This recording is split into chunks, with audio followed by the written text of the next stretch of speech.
or multimedia creativity?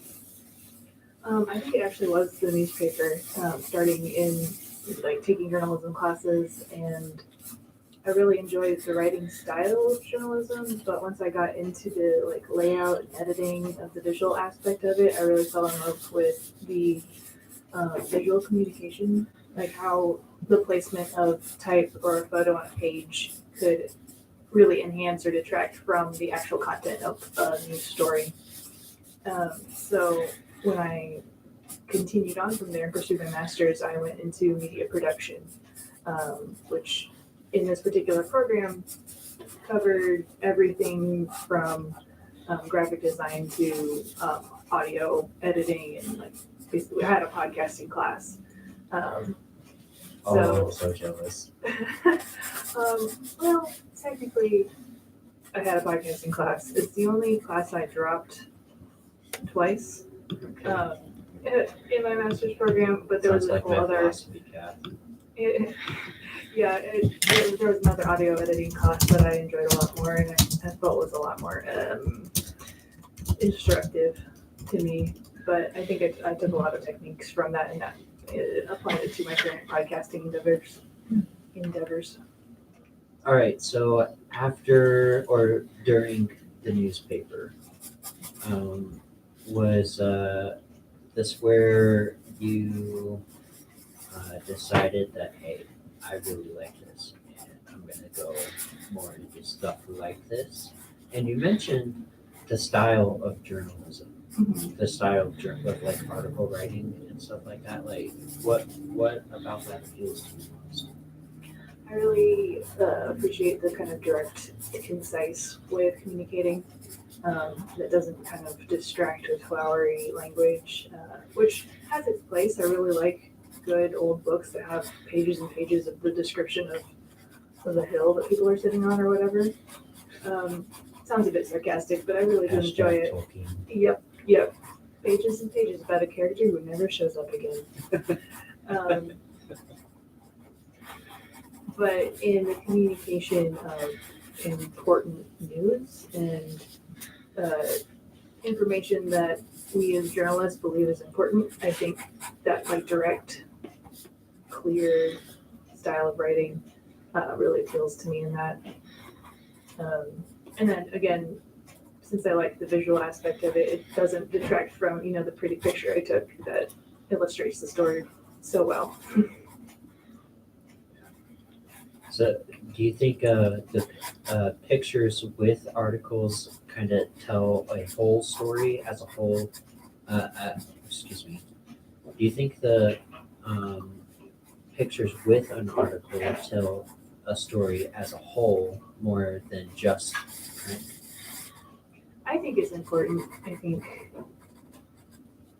when you have a story about a person who's achieved something, you kind of want a picture of them that's like related to the event. If it's a person who's run a race, you usually have that finish line picture, or the high school basketball team like winning the championship, you want a picture of them playing the game.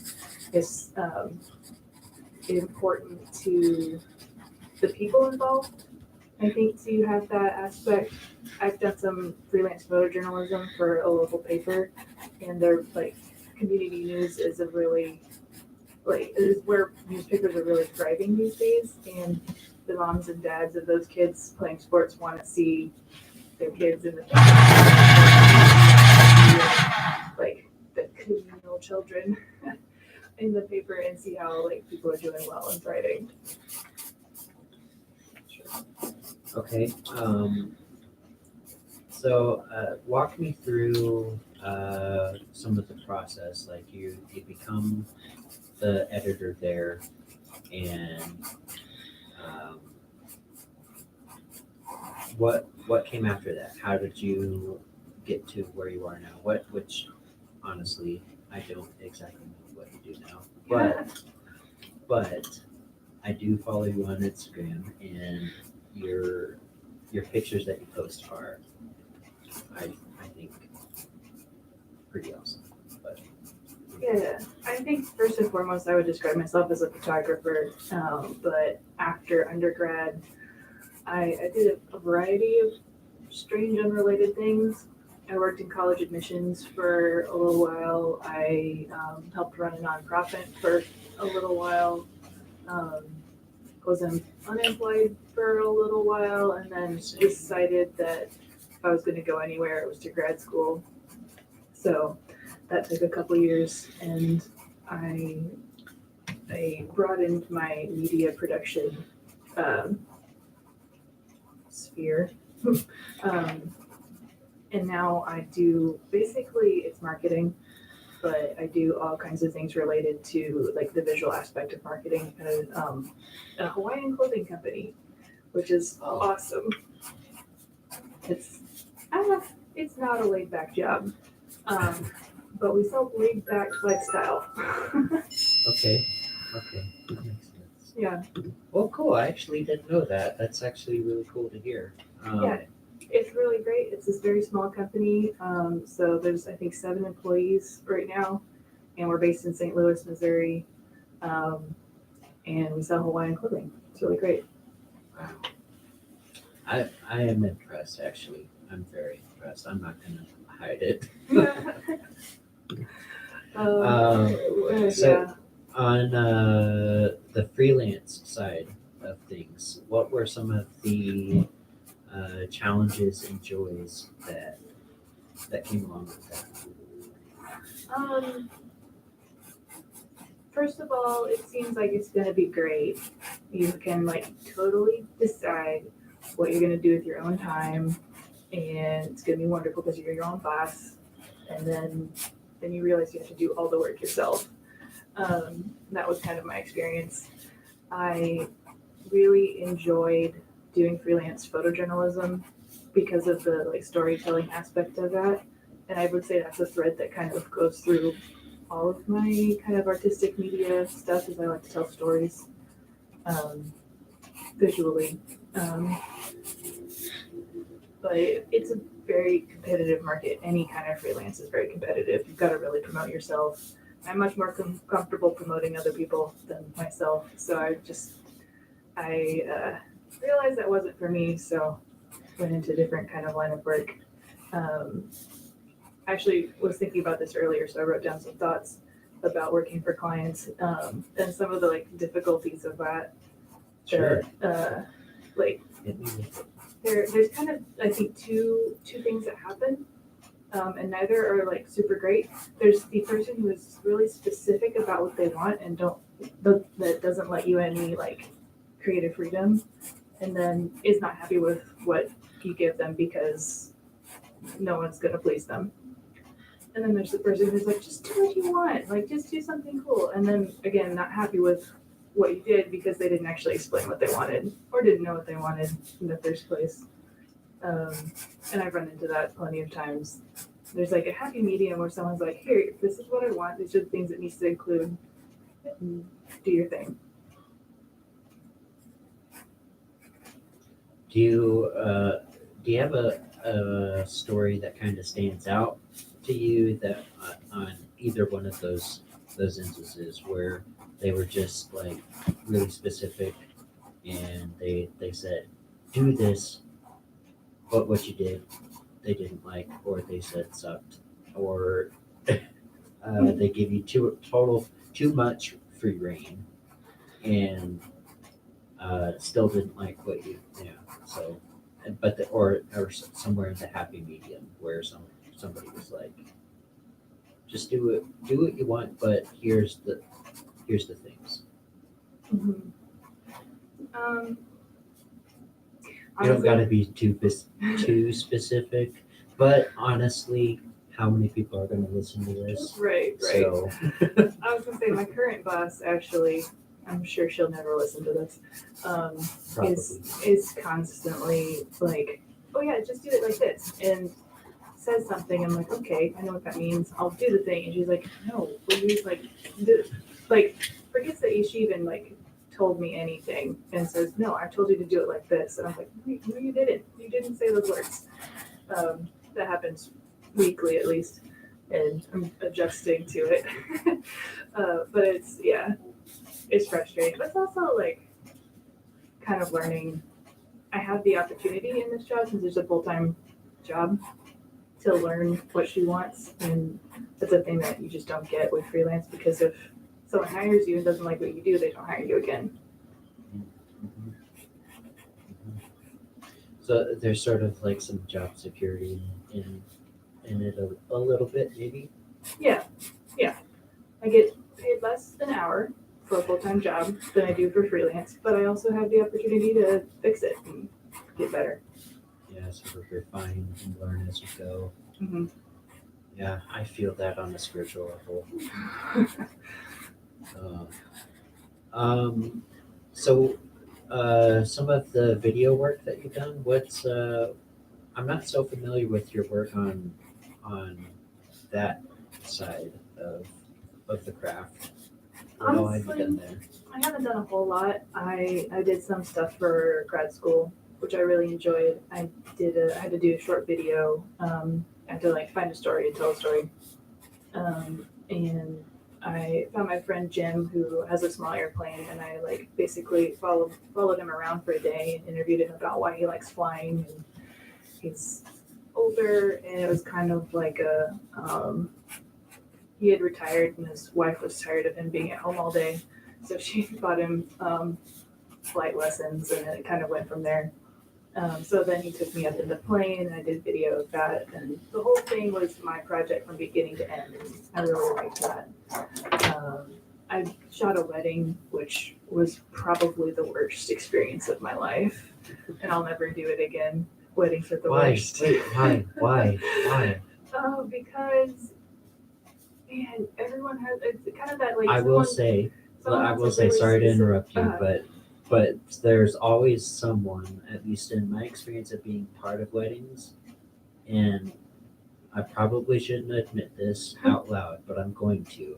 But at least one person turns into an absolute freaking monster. Um, I I'm not even sure it was that so much, but it was kind of that like, oh yeah, just like do whatever you want, and then they like wanted something else, and they were just like, it's like a wedding is a long day. You never get paid enough for that. Um, and it was just like, I don't know. There's too much stress. There's too much high expectations. It's supposed to be the happiest day of your life, and somehow that happiness like lands squarely on the videographer's shoulders. I don't understand it. Yeah, I've heard on from other people, and just like curious myself because I used to think that I had the chops to be a photographer. Um, that if you're going to shoot a wedding with pictures or video, you have to make sure that you get the right shot when it comes to um, uh, the pronouncement of husband and wife.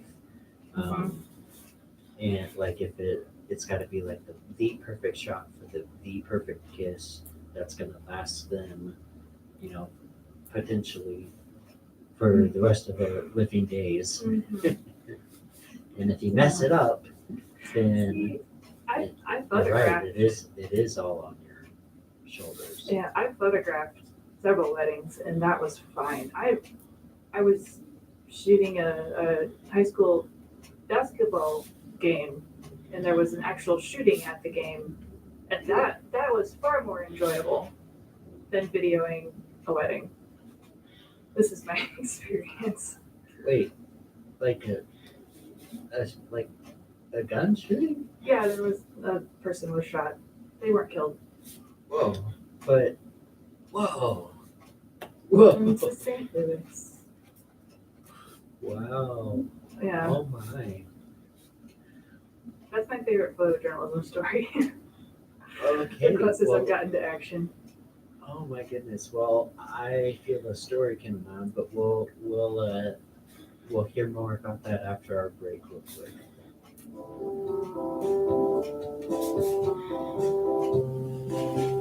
For this podcast recommendation, check out the So Story podcast. Jenny is actually a co-host on the show, They talk about the importance of storytelling and the impact it's had on them through shows they've watched, books they've read, and podcasts they've listened to. I love it.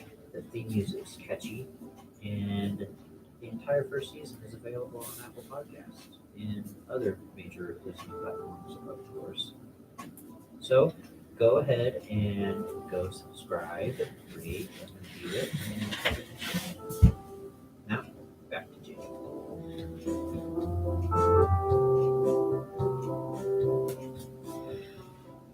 All right, Jenny, it's story time. Tell me about your favorite journalism experience at a basketball game. Yeah, well, like I may have said earlier, I live in St. Louis, Missouri, where shootings aren't like not totally uncommon, kind of not surprising. But I was taking pictures at a high school basketball game in one of the like kind of small towns that makes up the greater St. Louis area. And things like this is kind of the suburbs, things like this don't happen a lot. So I got there, it was the first 10 minutes of the game or so, I was taking pictures, and then something happened and it sounded like a balloon popped. And then, like, kind of quietly and subtly, like, suddenly the gym was on lockdown. And, like, there, high school sports, there's always cops there anyway, just in case. So I was stuck in the gym with a bunch of high schoolers who mostly were just on Snapchat. Like, they didn't care. They're just like, we'll just chill here for a bit. Evidently, there had been an argument in the parking lot just outside the gym. Someone had shot someone else. Like, it was a graze wound. It was not life threatening, but I took my job shifted. I was there I to was take just gonna pictures. ask. It's Yeah. like, well, how often does this happen where there's a photographer and a writer on the scene of something like this? So I was taking pictures of people reacting and got a picture of like a little girl who was just sobbing, which I felt really bad about that actually because the general mood of the room was pretty chill, but she was freaked out. And that's, of course, the picture that ran in the paper. Okay. And then, like, after everyone was like out, the writer and I drove to the nearest Starbucks and just got everything ready to put online as fast as possible. And it's kind of that the urgency and the spontaneity of everything like that is something I really enjoy about journalism. Wow. Wow. So that kind of brings up a new question for me. Just how the climate of things are today. We won't get too much into the politics side, but no, we won't get into it at all. We'll Okay. say that. Okay. But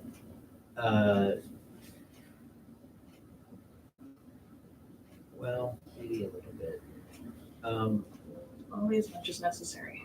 so, but like the thing that kind of reminds me of like I guess the urgency, or there's a couple of things that come to mind actually. Like when I guess at the peak of the Syrian refugee crisis, there was a picture of a little boy that had washed up onto the shore, and like the whole stuff going on at the border. There was a picture of this little girl freaking out at a a border agent. Mm-hmm. Um, I mean, it kind of begs the question with your story. Mhm. Um,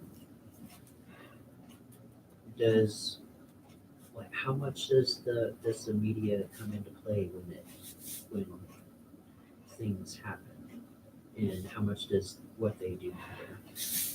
I think in this case, my story being fairly insignificant to the world scene, Sure. even in this case, it was very significant to the story because I'm like actually like struggled with the question of whether I should even have given them the picture, like the newspaper, that picture, because I didn't feel like it reflected what was going on, and it made it seem like the whole situation was much more tense.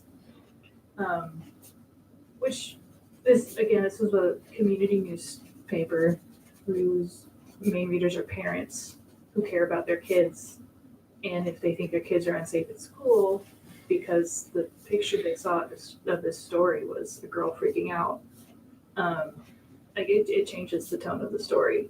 I mean, valid reaction to a shooting at your school like would be to kind of panic, but it makes it kind of more poignant when you see a little girl crying. And I think it's like, yeah, the media and the people who have the power of the visual really do have a lot of sway with what story gets put out there. What not just the story, because the words could be the same, but the emotion of the story. The storytelling aspect of visual media for me is always like, that's what I do. That's what's important to me. And if I'm a journalist, if I'm in that context, I want to be telling the truth. And I've said this before. I've said this on other podcasts. The phrase "if it bleeds, it leads" is not just like a TV journalism saying. Like that's a thing I've heard in actual newsrooms, because that's what gets attention. That's what gets clicks, and that's what we measure success by today. So, with all of that in mind, I want to be telling the truth, and I think that's what I'm like. What's important to me in my storytelling. Okay, I think that's noble. I think that's good.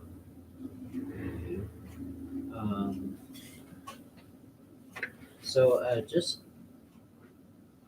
that's gonna be have to be a hard segue here, but just actually pretty recently, within the last month or so,